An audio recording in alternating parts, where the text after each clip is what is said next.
Hi, I'm Kim from Two Kids and a Coupon. Nora, this question is probably for you. This film is inspired by a book that is more than just a direct adaptation. Could you talk a little bit about how the book inspired the film and kind of led to the bigger story? Yeah, so Ruth Stiles Gannett wrote an incredibly beautiful book. It was first published in 1948, and it explores Elmer Elevator's journey, which is a really beautiful journey from Nevergreen to Wild Island to rescue a dragon. When I first came across the project or the desire to make a film that's inspired by the book. It was through Meg LaFauve, who is a screenwriter who wrote on Inside Out and Captain Marvel, and her producer, Julie Lynn, and her writing partner, John Morgan. And they had all read the book as children, and they had read the book to their children as well, and loved it a lot. When I first started talking with Meg and John about the what we were going to do with the film, there was more than enough in Wild Island, which is like a character in and of itself.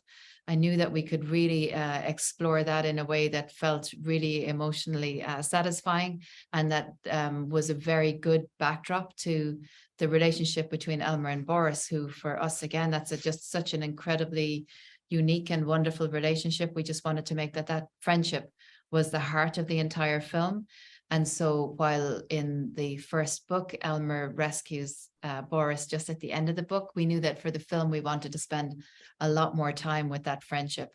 And so that's why the film moves away from the book a little bit, but still retains the heart of that friendship as its core.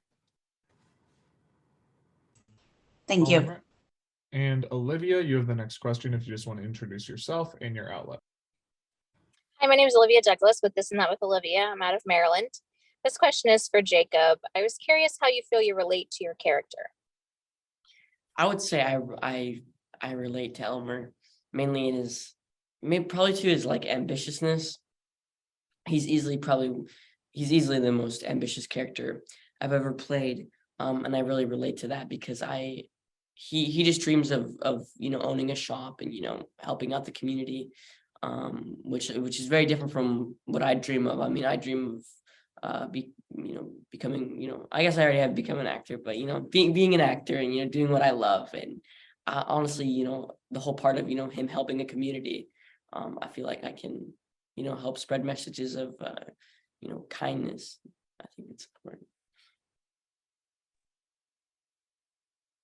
All right. And Amy, you have the next question if you just want to introduce yourself and your outlet. Hi, Jacob and Nora. I'm Amy from As the Bunny Hops. And Nora, the book has these beautiful black and white sketch illustrations. How did you decide on the visual style of the film, and did those illustrations play a part in that? Oh, yeah, we're absolutely inspired by the beautiful illustrations from the book. There's a gorgeous sense of pattern. There's a sense of playfulness. How the characters are part of their environments is something that really inspired us. But we were also inspired by children's imaginations. So one of the first things we did when we started to look at the visual style of the film was we asked the children in our lives to draw from the book. Ruth Stiles Gannett placed such importance on imagination, children's imaginations, but also on her own imagination. I got to meet her when she's 96, she's 99 now, and she just has the most amazing imagination and takes it so seriously. I found that so inspirational, and anytime that I felt unsure about being a director or things that I might imagine or things that I think might make a good story, I always think of Ruth and her absolute conviction and seriousness about storytelling. And so that plus, the children's imagination. So my own two boys drew from the book. They drew characters from the book. They drew environments. Our designers, the children in their lives also drew from the book. And so that was such an incredible, amazing space, because they weren't drawing tigers the way I would draw a tiger. They would draw a tiger with a huge head because the head is the most threatening part of a tiger, or they draw a tree that's not a tree, it's a giant mushroom, or it's a giant dandelion or something like that. And so that's where that kind of unleashing of the imagination is something that even our design team are incredibly experienced and, have worked on many films. They really took that extra leap of imagination to enter the world of Wild Island, and that became the visual style of the film. That's amazing. Thank you.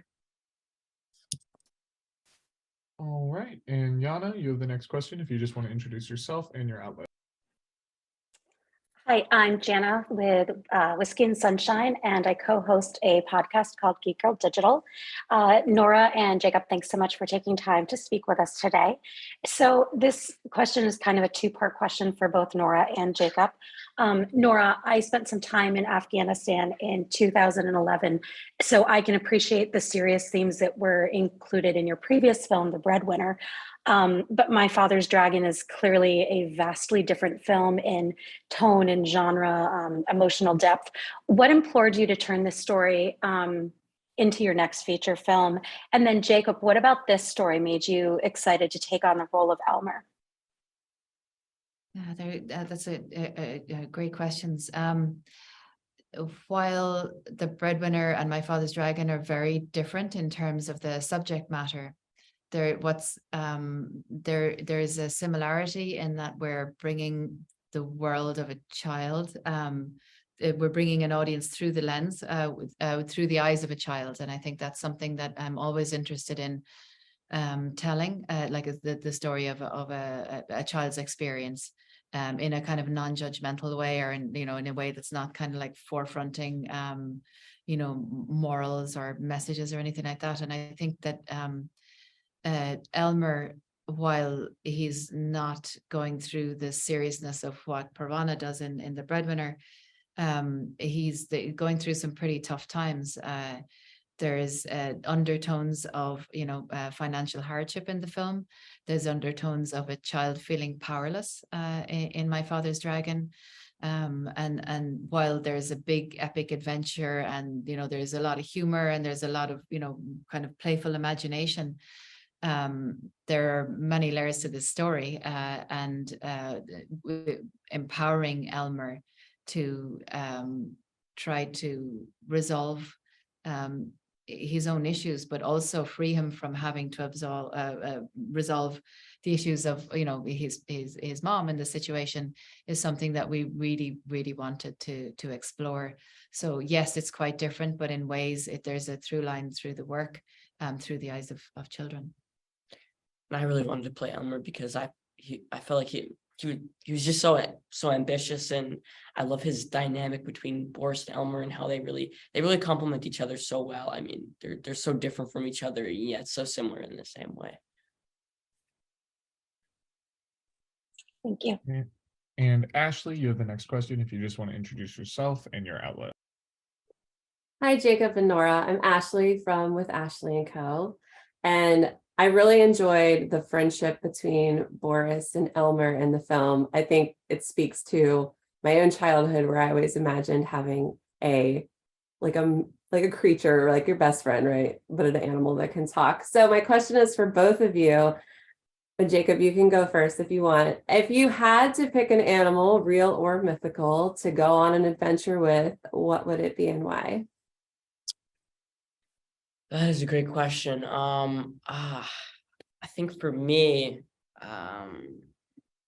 probably a Pegasus or something like that, because, well, obviously, it's a horse, so easy to kind of learn how to ride, I guess. But then at the same time, it has wings, so you can also fly. I think a dragon would be a bit too spiky to sit on sometimes. That's not too dissimilar from what I was going to say. I was going to say unicorn, because I thought, that the whole magic thing would come in handy. And then if things got rough, you could always sell the horn. I'm sure there's a good going price on the market for a unicorn. That's very true, yeah. Oh, that's great. Thank you. Thank you. And Kim, you have the next question. Elmer's backpack is an important part of who he is. Do you have items that you take with you everywhere that are your must-haves? That's a good question. I think lately I've been kind of collecting different types of like fragrances and colognes. So I like to bring certain ones with me. But other than like a good cologne, I don't think there's anything like specifically that I really bring with me. I think for longer trips though, I like to bring something from home. Whether that's like certain snacks that you can't get, you know, where you are, like a certain type of cereal. But yeah.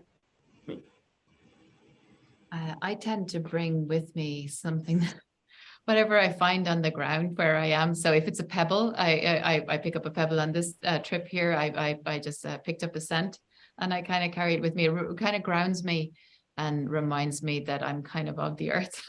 And so I just like to, anything that I find on the ground, not a piece of chewing gum or anything like that, which is something that looks kind of sanitary, that, you know, like a pebble or something like that, then I tend to just, you know, have something like that with me, because it just reminds, no matter how tough things get, I'm just of the earth and that's all anybody is. So kind of grounds me. Thank you. All right, and Olivia, you have the next question. Hi there. So I was curious what message you hoped viewers got out of the movie. I really hope that I mean, there's a whole message of bravery and how it's important to use your bravery to bring up not just yourself but others, and you know, teach them. And you know, the thing about bravery is I can't remember who I heard this from, but I remember hearing this, and it's that, you know, bravery isn't you know, being fearless. Bravery is actually you know, over, you know, being scared but still, you know, doing something that, you know, for the greater good. I there's a lot going on in the film, and there are many themes, I think, in there, and the fact that there are so many different characters who each kind of come at a situation with different personalities and different types of ways at going at something, and especially, you know, the whole idea of this kind of sinking island and how all of the animals think about it a little bit differently. I think it depends on who you identify with as to what you take away. You know, I think there's a lot in there. Even the characters that are, you know, appear antagonistic in the film, there's a lot of depth to them. And honestly, in terms of like identifying with characters, I identify with some of those maybe more than I do with even Boris and Elmer. So I think it depends on who you identify with as to what what you take away from the film. The film was very much designed to be a kind of a companion, you know. The best stories are ones that kind of stay with you, and when you're in tough times, you recall something from a story that you love, and that and it kind of gives you a little bit of strength. And that's something that we were very much, you know, looking at for My Father's Dragon, just giving our audience something that they could remember, something that might help them through a tough time like Elmer and Boris have to go through. Fantastic. Thank you. All right, and Amy, you have the next question. Jacob, you have a lot of experience doing voice acting, and I know that that's typically a somewhat solo endeavor, but I heard that Elmer and Boris actually got to do some voice work together. What was that like?